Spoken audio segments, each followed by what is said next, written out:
Okay, so nothing else there.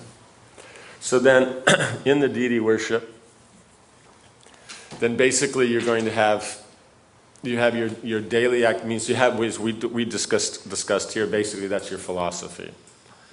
That's very important. Generally, most people, when they discuss deity worship, they don't discuss philosophy because it's not understood. The Pancharatra, the bulk of it is actually the philosophy. Because if that's not clear, you're not inspired to do the service, right? Then, having done that, as we mentioned, then you have the actual worship of the deity on a daily basis, because that's nitya seva. Because the relationship with the Lord is eternal, so it's always nitya. Then there's going to be special occasions, like Janmashtami or Ekadasi or in different festivals, Julan Yatra. So how are those observed? Because then you're doing what you do daily in a more elaborate form. Like every day you bathe the deity, but on a special day, then there's a more elaborate abhishek, right? Or the cooking is more elaborate, or the dressing is more elaborate, but it's the same thing, just more elaborate. So how to expand it, right? And then there'll be the lifestyle of the individual. So that we also discussed. So then you have nitya, which is daily, and naimitic, which means occasional. So basically the same thing. So then in the nitya, that's broken down into, it means you have two main aspects of it. One is cleanliness and punctuality. Prabhupada mentions these are the most important aspects. So cleanliness, because that's just the nature, because if you're dealing, goodness means clean, so pure goodness means more clean, right? It's just like here we clean because there is dust, right? In the spiritual world they clean, there is no dust, right? So they're more clean. And then philosophically, Krishna is the supreme pure, so naturally, unless one is pure, the environment is pure, then how one is going to interact with Krishna. And then punctuality, because then you're dealing with relationship, it depends upon the things that are happening at the appropriate time. Right? You don't have a great relationship when everybody's always late, or you're not sure when it will happen. You know the kids come home at 4 o'clock, so that works nicely. One day they come home at midnight, one day, they don't even leave, or come back after 5 minutes after going out the door. It makes it really hard to run a lifestyle. Does that make sense? So, therefore, the time is very important. Everything's done at the proper time, right? Because also is that according to the time of the day, according to the season, right, then there's different things that you would do. Right? When it's hot out, you use the peacock fan. When it's cold, you don't use the peacock fan. Does that make sense? In the morning, you like to do certain things that you wouldn't do in the afternoon. You don't get up, you don't take your nap in the morning. No, you have the things, you take the nap in the afternoon. Does that make sense? So, therefore, time is very important. How it all works. So then, explaining these two, the combination, then you have 5 main aspects. So it's called, the deity worship also is known as Panch Anga Puja, means the 5 limbs of the worship. So these 5 would be, you have your called Abhigamana, which means you're approaching, means preliminary activities that you do before you worship the deity. Right? This is not your necessarily the direct, but the indirect. Like taking bath and that. It's indirect, but you have to do all those things first. So it's also known as approaching the temple, what you would do before you actually get to the temple, right? And here we mean, the temple means to the worship of the deity, right? The second part then is, what's it called? Upadana, which means that you're preparing all the paraphernalia you would need for the worship. So that means, whatever is there, collecting flowers, cooking boga, collecting that, bringing the dresses, gathering, whatever items you would use, your lotas, your achman cups, your lamps, anything that you require for the puja, you're arranging it. So that means, also having the knowledge of what it is.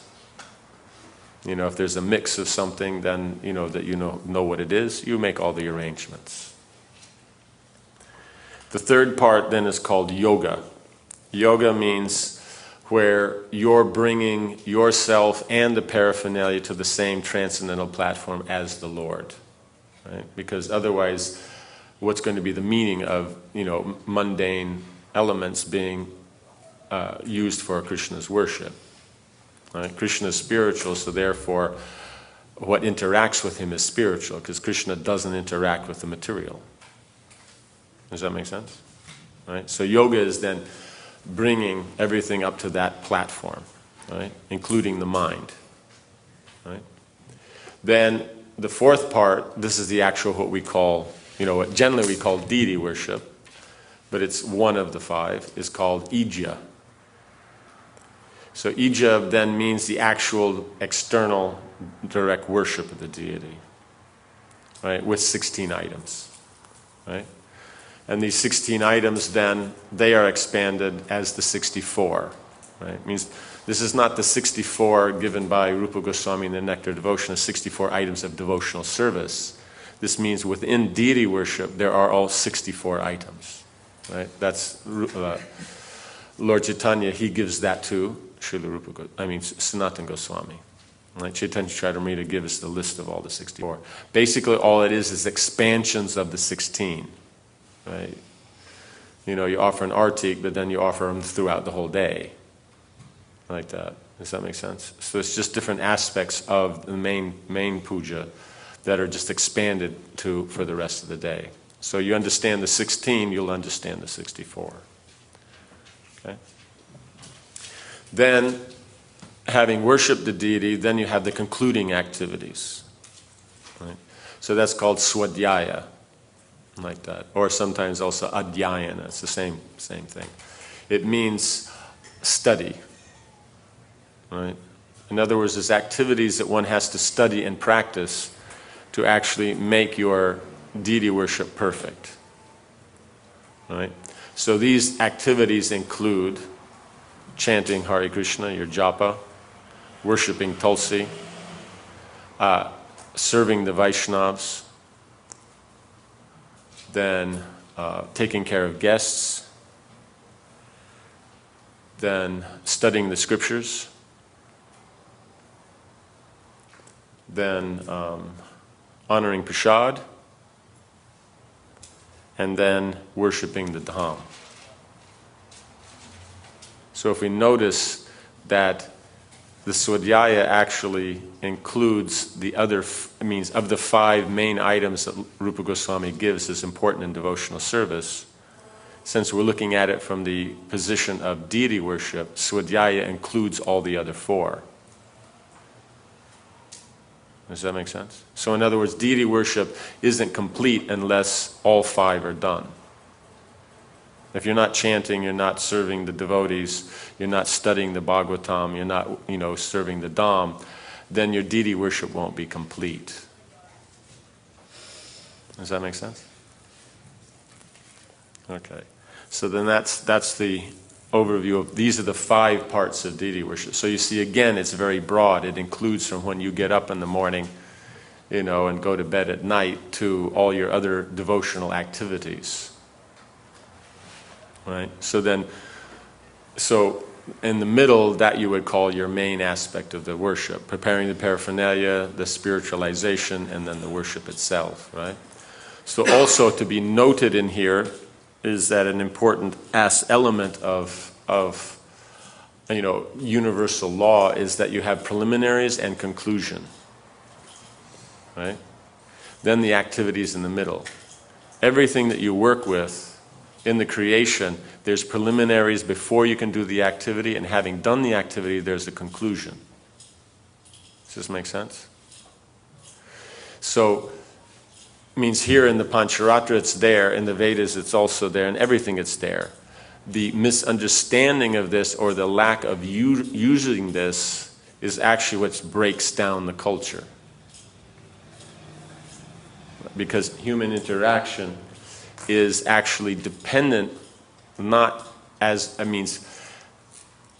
on preliminaries and conclusion. Right? Does that make sense? Someone comes over to your house, then there's going to be, hi, how are you? Come in, sit down, how is it going? All this. If they just, open the door and they just march past you and walk in and sit down on your couch, what are you going to think? Right? Because the activity was going to be sitting on the couch and talking. So they don't bother with all the preliminaries, they just cut to the chase.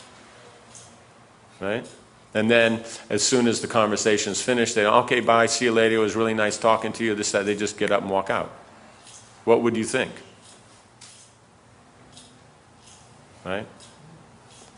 So, that's the whole idea, because much of the social problems come because we like to cut down on the preliminaries and the conclusions. We think, oh, that's just all fluff. Yeah, it's human fluff. And without it, you don't have human. Does that make sense? So it's a cultural aspect also. So even though the rituals are there, the same culture can be explained. You take all the verses and all the rituals in deity worship, you can explain the philosophy with it. You can explain the culture. There's no difference. Does that make sense? All aspects of the Bhagavat, the Pancharatric, the Vedic, the common point is they can explain spiritual, they can explain relationships, they can, does that make sense? Everything can be it's all how do you say? It's all connected. Therefore, it's complete, it's whole. Right? Whatever comes from Krishna is complete. Om Purna Madav Purna. So if you have something that's not complete, it means it's not coming from Krishna. If it's complete, it came from Krishna. Does that make sense? It didn't come from Krishna means we made it up. So it's an illusion. Does that make sense? Like that. So then the preliminaries, then as we already mentioned before, we get up, purify ourselves, take our bath, dress ourselves according to Vaishnava dress and all that, go to the temple, attend the Mangalartik, right? So that's all Abhigamana. Having finished Mangalartik, that's when your deity worship begins. So then you'll collect all the paraphernalia. Right? Having collected the paraphernalia, then you're going to take it into the deity room. You're going to set it up nicely according to what actually works best for the puja. Right? You're going to set it up so that each item is easily accessible, each has its place, it's orderly, it looks very nice, and by the offering of each item, you're not going to be in any way contaminating another item that hasn't been offered. Does that make sense? So just stuffing everything on the plate and then sticking it there and having to wrestle with it every time you want to get a paraphernalia out, that's not the process. So yoga means you're putting everything that's arranged to do the puja properly. So that's your first thing. You're going to put everything down. Then you're going to situate yourself on the asana that you're going to use for the puja. The asana is important because the asana represents the earth. Right? So then we're going to be able to, like all these asanas you sit on, they represent Bhumi. So she gives you support. Right? That's why technically you can stand on it, but you don't move it around or deal with it with your foot. Right? So out of respect, even though you sit on it, you stand on it, but still there must be respect for it. That's why if you deal with it, you use your hand.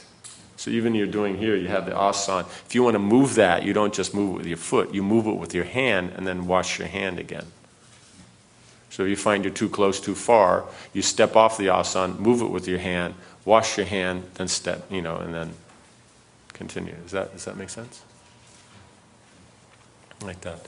Then, having done that, then any paraphernalia that needs to be installed and all that, or worshipped or anything like that, then that is done. Then we come to now the more subtle aspects of yoga that are generally, means those part up to now, that's pretty straightforward. Now we get into the more subtle aspects that much of the time are... Oh, okay. They run backwards. So it sucks the air up. You can't turn them around, or they always work that way? They always go that way. Okay, so it's just for moving the air. It's not for blowing cold air, okay? Because generally it's cold, so it blows what it does is it moves the hot air off the ceiling down. It actually warms the room by doing it this way. Or circulates air, or something like that. Okay. Now the subtle aspects means taking the permission of the spiritual master. We're taking it, let's say we're worshiping Krishna, okay? Or Radha and Krishna. The permission of Lord Chaitanya, like that. It's not a problem if you want it on, it's fine. I was just pointing out that they go both ways. You know, if these go this way, then it's probably done for just to move the air to heat the room, because all the heat goes up. So then you put it on, it blows it down. You actually save on heating. Like that. So.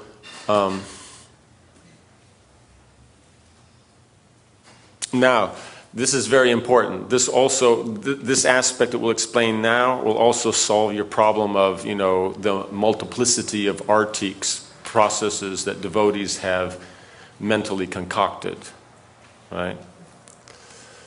Is the worship of the, now you worship the spiritual master. So that worship means you're acknowledging that your connection to Krishna is through him. So it's not worship in the form of ijja. This is worship in the form of connecting yourself to Krishna through the spiritual master. Subtle point, but if you don't understand it, you actually haven't even understood our philosophy. All right? Does that make sense? Like that. That's why it's so amazing that devotees will become bewildered by this point. Then having worshipped him, then Lord Chaitanya is worshipped. Right? Because it's actually only through Lord Chaitanya that we can worship Krishna. Right? Because Krishna has come in the mood of Radharani. Krishna, it's as you surrender, he reciprocates. So it means Krishna in Braj can only be served through love. There is no other form. Right? It means through rules and regulations, it's there because we know he's God, we should worship him. That's called Vaikuntha. That's Narayan. So to worship Krishna in Vrindavan means Krishna himself. So Krishna is only going to reciprocate with your mood. That's it. So there's no opening. But Krishna comes in the form of his devotee. Devotees don't care for this. Right? Krishna's point is you walk down the street, and when you want to know him, then he'll reciprocate. Devotees you're walking down the street, devotees couldn't care less about your independence. They come up to you and start explaining to you about Krishna. Does that make sense? So Lord Chaitanya is taking Srimati Radharani's mood, therefore in the mood of the devotee, therefore Krishna becomes accessible. Does that make sense? So therefore we worship Lord Chaitanya in approach to Radha and Krishna.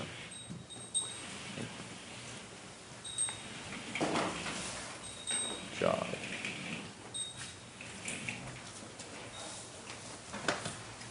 Okay? Does that make sense? So that means the paraphernalia that you're going to worship the spiritual master with here is not the same that you're going to be using for the deity. Right? Because you're recognizing this position. In other words, there's the concept that you're going to approach through the spiritual master. But then it's being done with separate paraphernalia because you're actually doing worship. You're recognizing it and worshiping him. All right? Lord Chaitanya, you're recognizing and worshiping. Okay? Then having done that, then one will do Manasa Puja, which means whatever worship you want to do for the deity, then that is done within the mind. Right? Because up to this point, by habit of performing of the ritual and chanting of the mantras, you may still be distracted. But Manasa Puja means the mind can't go anywhere else. It has to focus on what you're going to do, because Manasa Puja means you use your mind. It can't be thinking of two things at once. Right? So therefore then, whatever is the ritual you want to do in your mind, you go through it. Right? Does that make sense? Having gone through that, now you've brought in all the paraphernalia and yourself up to the transcendental platform. Right? Now, then, you start the ija. You start the external puja. Right? Starting with, asanam, swagatam, padyam, argyam, achmaniyam, like this. So having gone through all that, then afterwards, then you're going to, even within the 16 items, right? Because we see, as we mentioned before, this principle of preliminary, the main work, and then the other, is also you still have that within the 16 items. So you're receiving the Lord, right? Giving him a seat, welcoming him, washing the feet, offering arga, achman, maruparka, punarachman. That's then receiving. Then you're going to do the main worship, will be his bathing, his dressing, his ornamenting, and all those things, offering things to eat and everything like that. Then there's going to be the conclusion, right? So so your 5 items of worship are actually the main worship, right? And then it becomes 16 because some are preliminary, and then the 16th is conclusion. So the 16th item means now you're going to offer the remnants from the worship to his associates. We're going to, offer ourselves to Krishna, offer prayers, distribute charinamrita, take darshan of the deity, circumambulate the deity. Does that make sense? So all these things are conclusion of the puja. So we see is that technically is all the devotees, means they've all done the abhigamana, approaching the temple. Then they themselves, so preparing the paraphernalia is just something you need to do the puja, right? But then bringing yourself to the transcendental position, you offer respect to the spiritual master, we have guru puja, right? And then as we mentioned before, we're going to chant japa, which is all part of the 5th item, right? We're going to hear Bhagavatam, we're going to worship Tulsi, right? We're going to take prasad, right? And then these concluding activities of the puja itself, taking charinamrita, taking darshan of the deity, offering prayers to the deity. So we're performing that also. Does that make sense? So technically speaking, it's only the main points of ija that we haven't done. Does that make sense? Everything else in the Pancharatric thing of the Panchanga, that's we've been taking part in. Right? And even that, then we see so many aspects of the worship going on, then we get that same benefit. So in that way, whether you're on the altar or not, you actually technically get the same benefit.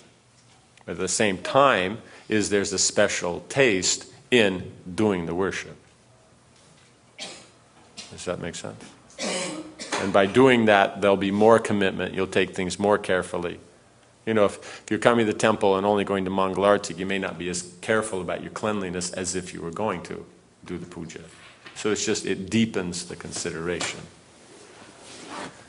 Okay, so then, having done that, then that also then what we were saying before then answers the difficulty in the artik is being able to understand the difference between yoga and ija, or in other words, purifying or approaching the deity, bringing oneself to the transcendental platform, and the worship itself. Does that make sense? The artik technically starts when you're showing the lamp to Krishna.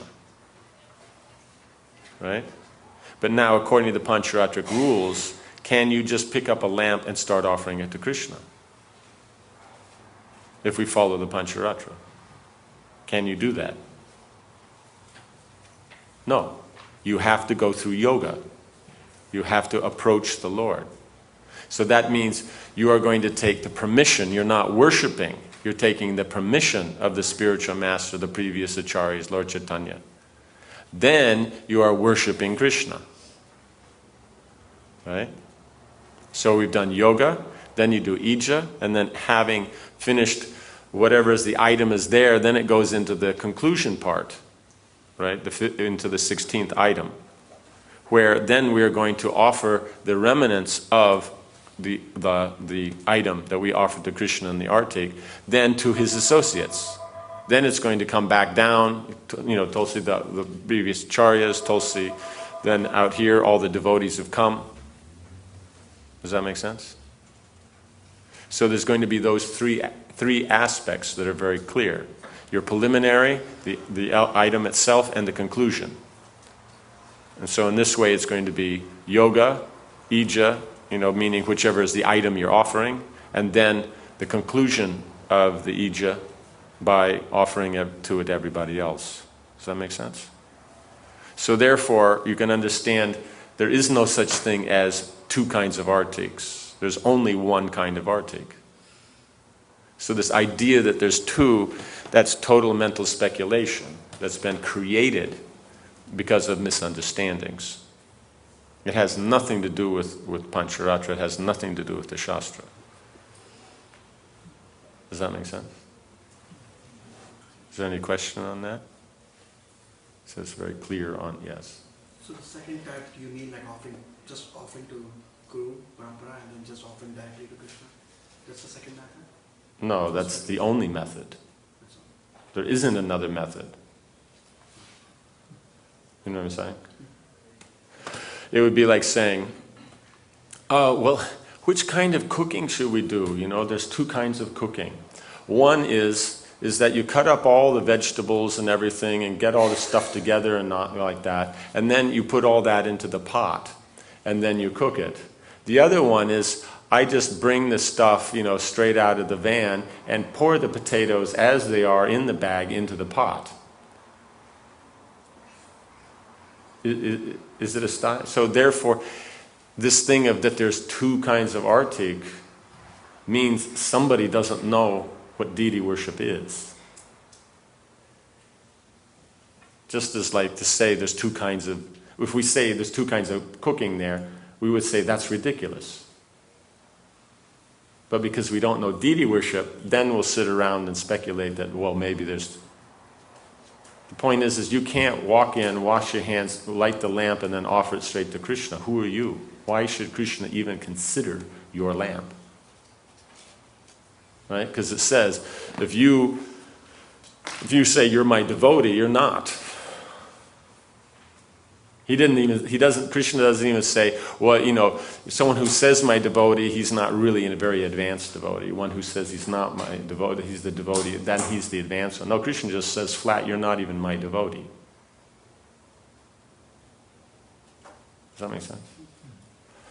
So that's the whole idea, is that there is only one kind of artik. That is, you pick up the lamp, you get the permission of the acharyas by showing it, going through the parampara and that, then you show it to Krishna. Right? So all those little numbers and all that all starts with Krishna. You don't have to do it on everybody else. You just take their permissions. You're taking their permission because that's the way puja works. Yoga means you're getting their blessings, then you can do. But at the same time as in yoga, you're getting the blessings and separately worshiping them. So that's separate paraphernalia. And this is where the confusion comes, because they can't tell the difference between yoga and ija. So therefore, in this case, then they think, oh, I've worshipped with this paraphernalia. I've showed it to the spiritual master, and therefore now it's prasad. So how can I offer that to Krishna? This is where the confusion has come from. But that's a mundane view. The point is the spiritual master so greedy? Right? You know what I'm saying? The pujari, one pujari cooks the offering, right? Right? And then another one makes the plate. And then the one who makes the plate gives it to the pujari who's going to do the offering, and the pujari who it's given to does the offering, takes it off and eats it, right? No? So then, why would by giving the plate of bhoga to the spiritual master, he's going to sit down and eat it? He's going to offer it to Krishna. So even you show him the lamp, even you yourself are thinking, I'm worshipping my spiritual master. He's not accepting it like that. It's approaching the deity. It's a preliminary. right? So this point of preliminary activity and conclusion, that's an eternal principle. That's culture, that's human life, right? And nobody's claimed that this side of the Atlantic is famous for human life. You know what I'm saying? Therefore, due to not understanding this, we create our own speculations and our own rituals that have nothing to do with Pancharatra. Does that make sense? Yeah. Yes. I just wanted to clarify. So, when we start doing the arati, you said the number starts with Krishna. So when means if you want, you can use the numbers on the other, but it's not. But the point is, you have to understand, if you're using the numbers on the guru, it's still taking his permission. yes. It's not worshiping. So if it makes it easy for you as far as, your timing, and so therefore you have your different things where you're going to go, that can be done. To have the same standard in the temple for all pujaris, what's the best way to do it? Like let's say arati is 25 minutes and we have this deity, so how? So the point is you're going to go up through, then you're going to worship Radha and Krishna. Then you're going to actually do the artik for Gaunitai, Jagannath, Baladev, Subhadra. You know what I'm saying? That would be if you want to use it technically like that. Otherwise, it doesn't matter, because it is, Lord Chaitanya is Radha and Krishna, so there's no problem there. So otherwise, you start with Gaunitai, do all the worship there, go to Radha Krishna, then go to Jagannath, Baladev, Subhadra. Does that make sense? But the point is approaching the parampara, that's not worshiping them, that's taking their blessings. And then after you've worshipped all the sets of deities, then going down through them is then offering the remnants to them. You know what I'm saying? But you have to understand that's different from the external. This is another very important point we should explain. See, that is still the 16th item of worship. That's not swadhyaya, honoring prasad. You know what I'm saying? Therefore, when you offer it like that, go down to the parampara, show Tulsi, show Prabhupada, and show the devotees, that's still part of the worship. You don't do that, it's not finished. That's still the 16th item. Once that's done, then you see the lamp goes out. Because if it was the same, then why do we have to send the lamp out for the devotees to touch it? You understand? So therefore, here's another one of these great mental speculations, is then after you offer the flowers to Krishna, you have to take some off before you offer to all those other dirty fellows. And take one off each time, because it gets more and more dirty as it goes down. No, you offer it to everybody. Once it's finished, the complete plate, then you take that and give it to Krishna, because that was complete worship. Because if Krishna is not worshipped with his devotees, it is not worship. When you worship Panchatattva, do you make any distinction? When you go off in Lord Chaitanya, and then after that you have to take the flowers off, because now you're going to offer it to Nityananda, and he wouldn't get back, because he's the original. He's Swayam, while Nityananda is actually its expansion, so that, and then get down to Srivas, he's a jiva, so really he's out of it. So you got to offer everything before you get to him. No, they're one deity. Does that make sense? So in Krishna's mind, it's him and his creation is complete. In our mind, it's God and us, and everybody else is a schnook. You understand? That's where these things come from. They're very conditioned understandings. They're not real. They're not spiritual. But introduce one of those once, bang, all our 50 temples in America are all doing it perfectly. You try to introduce actually the Pancharatric mentality in that, you can be working on it for 30 years and still they don't get it. But introduce something mundane, it is around the world, in what is it, 80 days or whatever. It's done. You know what I'm saying? One pujari comes out, oh no, but this, and then it just goes. But the explanation that they'll give has nothing to do with actually the science of deity worship. So that means it actually has nothing to do with the science of our philosophy. Because the point is like Krishna is telling Kapila Muni is telling his mother in the third canto is that if you worship the deity nicely but aren't respectful to all living entities, then I don't accept your worship. So the point is Krishna and his creation go together. Right? Because otherwise, what's the meaning of him being God? He knows he's God. But, if we're saying he's God, means that he's God of what? His creation. So that means God and his creation go together. Right? Just like if you approach a man and deal with him and ignore his wife, is he going to be very happy? No. It's him and his wife. They go together. So Krishna and his potency go together. So therefore 15 items are worshiping him. The 16th means you have to worship his potencies in the form of his devotees. Then it's considered 16 items of ija, of worship, is done. Then you have swadhyaya, where you take prasad and do all that kind of stuff. In a sense, so you always have the subtle, then you have the external manifestation. So that's why also, but then we've offered the Prabhupada and you don't have to offer it again and this and that. And it gets so trippy.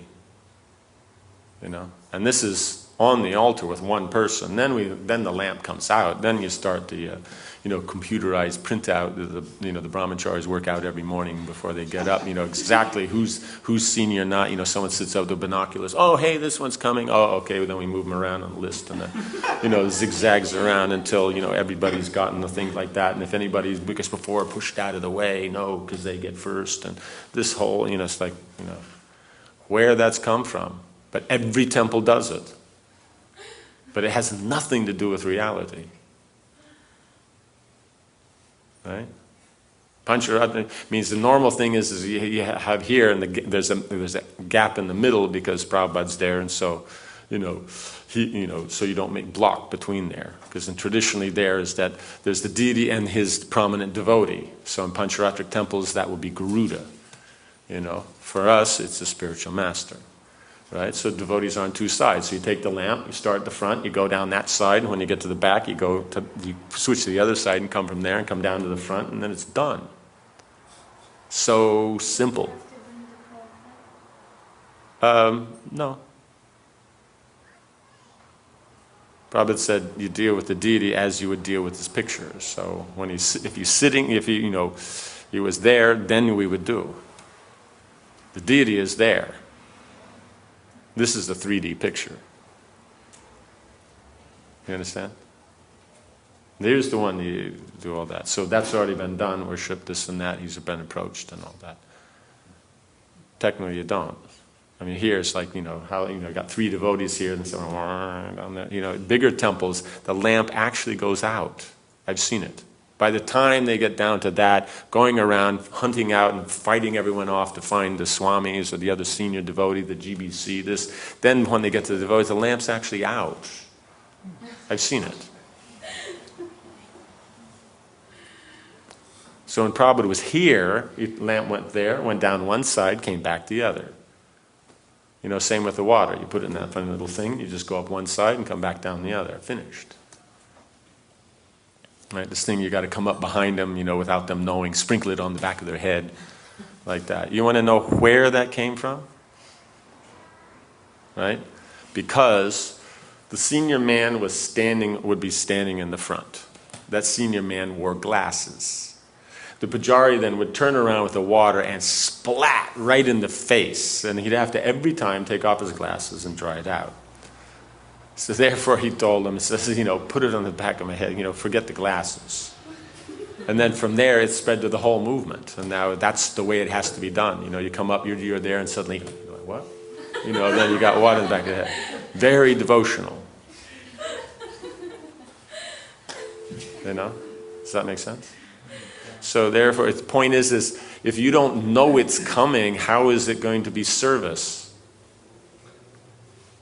Right? You splash it on the back of your head, it's a gyata sukriti. You throw it from the front, you know it's coming, you're respectful. That's devotional service. You know what I'm saying? So this is the amazing thing, is the speculation can spread like this, and it's done, and people will argue over it. No, it's the standard, but it wasn't a standard in the first place, so how can you call it a standard? Yeah, we offer mud pies to the deities, like that. So, but that's not exactly a standard. No, but we've always done it like that, We're very strict, high-grade mud, no rocks. Like that, prepared by highly qualified 3-year-olds. Like that. You understand? So the problem is we create these things. So Pancharatra is supposed to help in removing the mystique and the illusion of this world, not to create more. And so much of the time we create our own rituals, like that. Another really good one is that after you eat, then you have to take a full bath before you do puja. So many temples do that, but it has nothing to do with Pancharatra. Pancharatra doesn't say that. You don't have to change the clothes before. Means you can't wear the clothes that you ate in to do that. So what you would do if you're a pujari, you're wearing your clothes for puja, then you go change into something else. Take prasad, wash your hands, mouth, and feet, put back on your puja clothes, go back on the altar. That's the Pancharatric standard. Then said, no, but we have follow a high standard. That's not a standard. Ayurveda will never say take a bath after you eat. So Ayurveda and Pancharatra are not going to be contradictory. So then where'd it come from? It would be some Mataji in LA made this up because she wants to be very strict because she's in charge, right? Remember before in conversation, the pecking order. So you got to make sure every other woman knows she's in charge. This is the difficulty.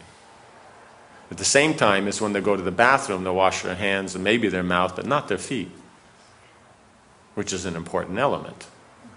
But you got to take bath after taking prasad. Very strict, very inconsistent, because it's mental speculation. It's got nothing to do with Guru, Sadhu, and Shastra. It's just made up.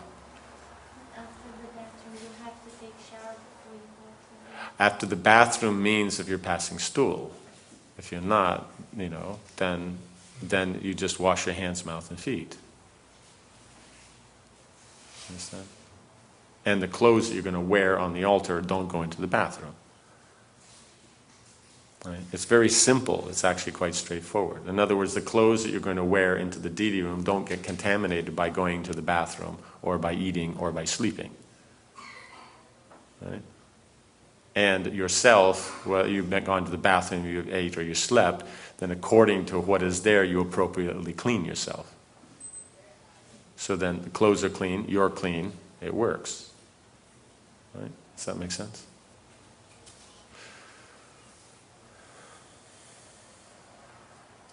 Well, the difference is in the way home worship is done as opposed to temple worship.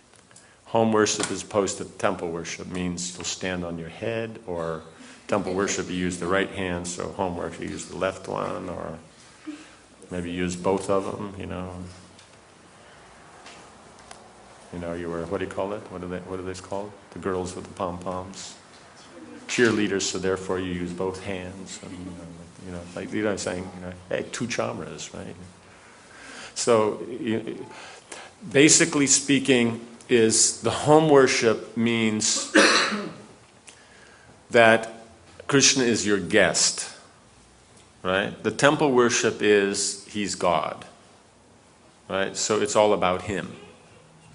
The home worship means he's the guest. So atiti means everything stops in the house for the guest. But still, it's according to your ability. You know what I'm saying? In the temple, you have 6 offerings a day of a certain standard. But at home, it's whatever you have to offer, that's what you offer. So it's the same worship, but it's just simplified that it matches, what you have to offer, your lifestyle. But the point is it's still about the guest, so it's about the guest, not about you. You understand? Atiti doesn't mean any old guest. Katiti means one who is respectable that everything stops for her.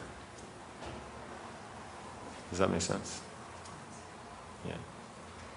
While Krishna is a guest in home, I feel that Grihasthas put center that Krishna is possessor of their home. Okay, so let us say if you're at your house, your spiritual master comes to your house. So he doesn't become the center? Yeah. You don't consider everything in the house as for him? Yeah. That's the point. If you don't know what a guest is, it won't make any sense. The Vedic concept of guest, or atiti, is a qualified Brahmin who just shows up at your door unannounced. Everything just stops and you take care of them. But they only stay one day. So they only stay one night. But God, the deity is staying all time. Yes, but that's the point, is as you would take care of that atiti for that one day, you take care every day. But you have to understand what a guest is. And here in temple is different. It's his temple, so therefore it's all according to his standards. In both cases, he's the center of attention. But the one is you have certain standards of quality of worship that's on a very high level of great opulence. That's the temple worship. While the home worship then is adjusted according to the facility that you have. Right? You know, in other words, you cook once a day for him, whatever it is that you cook. That's done. You know, does that make sense? Or you cook twice a day, or whatever it is that is a standard you can set and maintain. That's what you do. You know what I'm saying?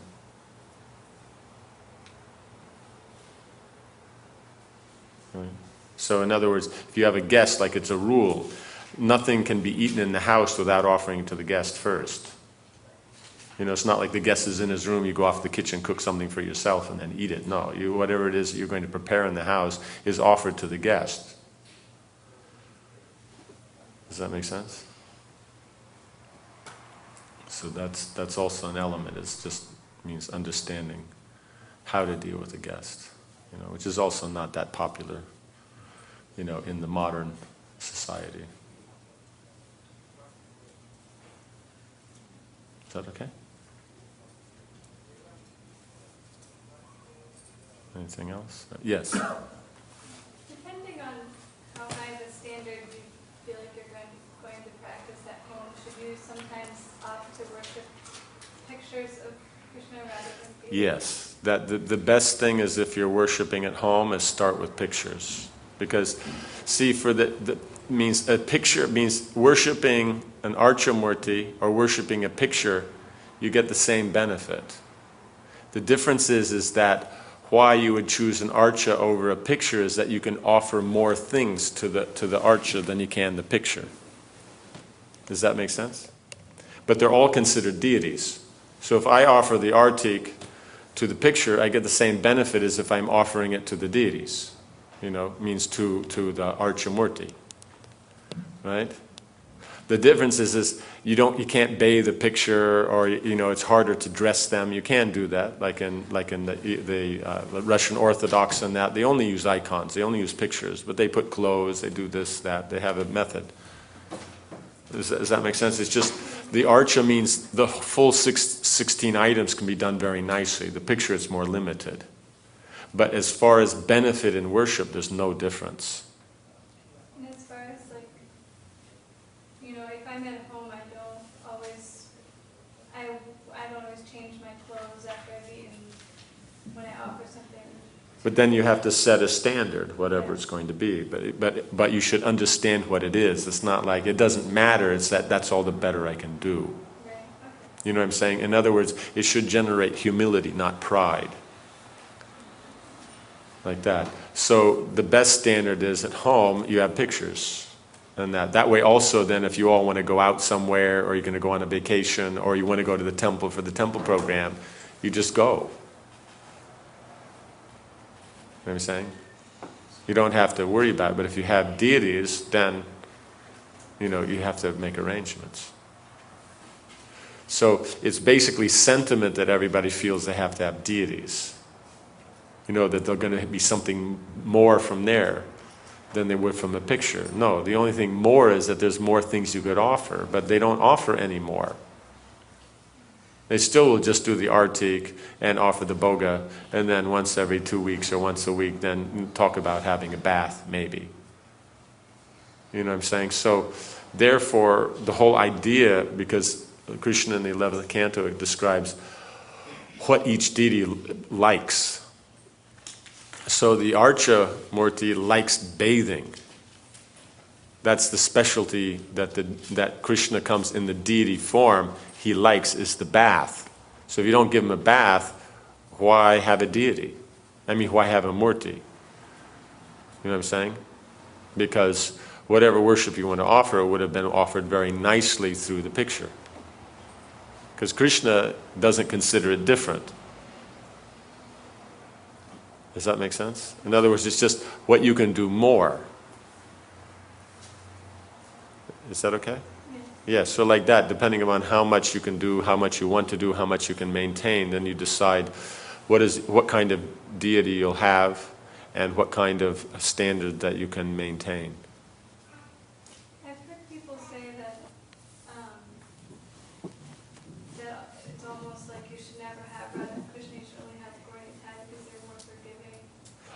It depends on your standard. If you can maintain the standard, you can have Radha Krishna. That's not a problem. But the point is Radha Krishna means you're following a proper standard, not, once every 2 weeks changing their clothes and stuff. That Radharani would want to see Krishna's clothes changed every day. So therefore, that's where your problem comes.